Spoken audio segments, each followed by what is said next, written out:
Morning class. कल हमने इसी लेसन के किए थे एमसीक्यू क्वेश्चन। आज हम इसके वेरी शॉर्ट आंसर क्वेश्चन करेंगे।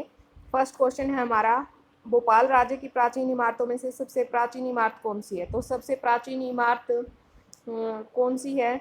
सांची कनखेड़ा की इमारतें हैं और सबसे अद्भुत भी हैं। नेक्स्ट इसने क्वेश्चन पूछा है, सांची के स्तूपों का पूर्वी तोरणद्वार बाहर जाने से कैसे बचा रहा? और जो ये गांव है भोपाल से 20 मील उत्तर पूर्व में एक पहाड़ी की तलहटी में बसा हुआ है। 19वीं शताब्दी के जो यूरोपीय भोपाल में स्थित सांची के जो स्तूप थे, उनके प्रति यूरोपियों की विशेष क्या थी? यूरोपियों की विशेष रुचि थी जो सांची के स्तूप थे उनके प्रति। और वो स्तूप का जो पूर्वी तोरण द्वार वो सबसे अच्छी दशा में था उस समय तक। और जो विदेशी थे उनका एक आकर्षण का केंद्र बना हुआ था और वो फ्रांसीसी चाहते थे कि इसको ले जा करके फ्रांस के संग्रहालय में लगाया जाए। तो शाहजहां बेगम ने जब उन्होंने अनुमति मांगी शाहजहां बेगम से, तो उन्होंने उसकी जगह क्या किया, एक प्लास्टर की प्रति आकृति तैयार करवा करके उनको दे दी और जिसे वो संतुष्ट हो गए और जो पूर्वी तोरण द्वार है वो यहीं रह गया। सांची के स्तूप के संरक्षण में भोपाल की बेगमों की भूमिका की चर्चा कीजिए। सांची के स्तूपों के अवशेषों के संरक्षण में भोपाल की बेगमों ने बहुत ही महत्वपूर्ण भूमिका निभाई। उचित प्रमाण देकर इस कथन की पुष्टि कीजिए। जो सांची के स्तूप थे उनमें भोपाल की जो बेगमें थी, उनको उन्होंने सांची के स्तूपों को संरक्षण देने में काफ़ी महत्वपूर्ण भूमिका निभाई। एक तो ये था कि जो फ्रांसीसी पहले और बाद के में अंग्रेजों ने, पहले तो फ्रांसीसियों ने लेकिन बाद में अंग्रेजों ने जो सांची के पूर्वी तोरण द्वार था उनको अपने अपने देश में ले जाने की कोशिश की, परंतु जो भोपाल की बेगमें थी उन्होंने उनको प्लास्टर की प्रतिकृतियाँ तैयार करवा के उनसे संतुष्ट किया और वो प्लास्टर की प्रतिकृतियाँ उनको दे दी। शाहजहां बेगम और उनकी जो उत्तराधिकारी थी सुल्तान जहां बेगम, उन्होंने प्राचीन स्थल के रखरखाव के लिए भी काफ़ी धन अनुदान दिया। और सुल्तान जहां बेगम ने वहाँ एक संग्रहालय, अतिथिशाला, विश्राम गृह ये बनवाने के लिए भी अनुदान दिया ताकि जो पर्यटक हैं वो आसानी से वहाँ ठहर सकें। जॉन मार्शल ने सांची पर लिखे अपने महत्वपूर्ण ग्रंथ सुल्तान जहां को समर्पित किए और उनके प्रकाशन पर भी बेगमों ने धन लगाया। बेगमों द्वारा समय समय पर जो विवेकपूर्ण निर्णय लिए गए उनके कारण ही सांची का स्तूप उजड़ने से बच गया। और यदि ऐसा ना होता तो आज ही सांची के स्तूप की भी जो दशा थी अमरावती के स्तूप के समान ही होती। सांची का स्तूप बौद्ध धर्म का सबसे अधिक महत्वपूर्ण केंद्र रहा है और इसमें आरंभिक बौद्ध धर्म को समझने में इस सांची के स्तूप ने काफ़ी हेल्प की है। सांची और बरहूत के जो प्रारंभिक स्तूपों का संक्षेप में वर्णन कीजिए। सांची और बरहूत के जो प्रारंभिक स्तूप हैं वो बिना अलंकरण के थे, सिर्फ पत्थर की वेदिकाएं और तोरण द्वार ही उसमें बने हुए थे। पत्थर की जो ये वेदिकाएं थी वो किसी बांस या काठ के घेरे के समान थी और चारों दिशाओं में जो तोरण द्वार खड़े हुए थे उन पर खूब नक्काशी की गई थी। उपासक पूर्वी तोरण द्वार से प्रवेश करके टीले के दाईं ओर रखते हुए दक्षिणावर्त परिक्रमा करते थे। जैसे हम मंदिर की परिक्रमा करते हैं उसी प्रकार उपासक उसकी परिक्रमा करते थे। ऐसा लगता था कि जैसे वे आकाश में सूर्य का पथ का अनुकरण कर रहे हों। और बाद में स्तूप के टीले पर भी अलंकरण और नक्काशी की जाने लगी।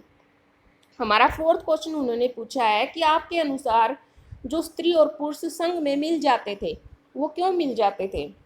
एक तो वे सांसारिक जो विषय हैं उनसे दूर रहना चाहते थे, वो सादा जीवन और अनुशासित जीवन जीना चाहते थे, बौद्ध दर्शन का गहनता से अध्ययन करना चाहते थे, वो धर्म के शिक्षक भी बनना चाहते थे और संघ में सभी का दर्जा समान था, चाहे वो राजा है चाहे वो रंक है, सबको समान इज्जत दी जाती थी, समान दर्जा था सबका।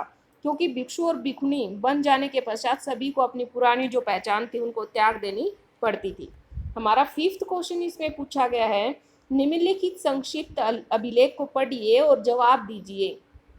जो ये अभिलेख लिखा गया है इसको पढ़ करके हमें फर्स्ट क्वेश्चन हमारा है, धनवती ने अपने अभिलेख की तारीख कैसे निश्चित की? धनवती ने अपने अभिलेख की तारीख कुषाण शासक महाराज हुविस्क के शासनकाल की सहायता से निश्चित की। ये तारीख हुविस्क के शासनकाल के 33वें साल की गर्मियों के पहले महीने का 8वां दिन यानी कि 8 तारीख है।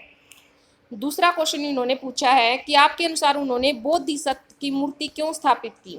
धनवती एक भिक्षुणी थी और उनकी बोधिसत्व में अगाध श्रद्धा थी, इसी कारण उन्होंने बोधिसत्व की मूर्ति स्थापित करवाई। नेक्स्ट हमारा क्वेश्चन है, वे अपने किन रिश्तेदारों का नाम लेती हैं? वे अपनी मौसी बुद्धिमता और तथा अपने माता पिता का नाम लेती हैं। नेक्स्ट क्वेश्चन है, वे कौन से बौद्ध ग्रंथों को जानती थी? वे त्रिपिटक नामक बौद्ध ग्रंथों को जानती थी। नेक्स्ट क्वेश्चन है, उन्होंने ये पाठ किससे सीखे थे? उन्होंने ये पाठ अपने गुरु तथा भिक्षु बल से सीखे थे। ये संभव है कि उन्होंने कुछ पाठ अपनी मौसी बुद्धिमता से भी सीखे हों, जो त्रिपिटक ग्रंथ को जानती थी। वर्णन कीजिए कि बुद्ध की शिक्षाएं सूत पिटक की कहानियों के आधार पर कैसे पुनर्निर्मित की गई हैं। सूत पिटक बौद्ध धर्म का एक महत्वपूर्ण ग्रंथ है। भगवान बुद्ध की शिक्षाओं को सूत पिटक में दी गई कहानियों के आधार पर पुनर्निर्मित किया गया है।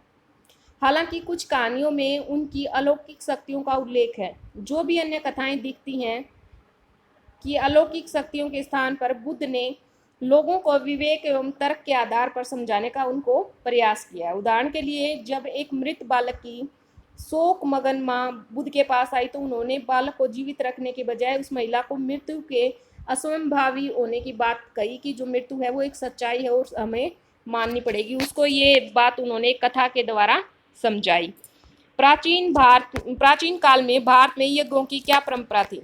चिंतन, धार्मिक विश्वास, व्यवहार की कई परंपराएं प्राचीन युग से चली आ रही हैं। जो पूर्व वैदिक परंपरा ऐसी एक प्राचीन परंपरा थी, इसकी जानकारी हमें 1500 से 1000 ईस्वी पूर्व में संकलित जो ऋग्वेद है उसे मिलती है। और ऋग्वेद अग्नि, इंद्र, सोम आदि कई देवताओं की स्तुतियों का एक संग्रह है। यदि यज्ञ के समय इन सूक्तों का उच्चारण किया जाता है और लोग मवेशी, पुत्र, स्वास्थ्य, लंबी आयु के आदि के लिए प्रार्थना करते हैं भगवान से। आरंभिक यज्ञ सामूहिक रूप से किए जाते थे, परंतु बाद में कुछ यज्ञ गृह स्वामियों द्वारा किए जाने लगे और कुछ जटिल यज्ञ केवल सरकार तथा राजा ही किया करते थे, जिनमें राजसूय और अश्वमेध यज्ञ आदि शामिल थे। इनके अनुष्ठान के लिए उन्हें ब्राह्मण पुरोहित पर निर्भर रहना पड़ता था। नेक्स्ट क्वेश्चन हम कल करेंगे। आज हमने 7 क्वेश्चन किए।